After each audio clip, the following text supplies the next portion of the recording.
একদম মরে আছে। ঘুরতে গেলে না হয় চলে আসতো, ঘুরতে যায়নি, ওটা একদম শেষ।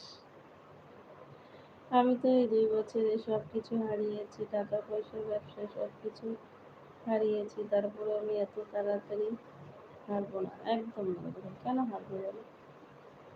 হারার কোনো প্রশ্নই নেই।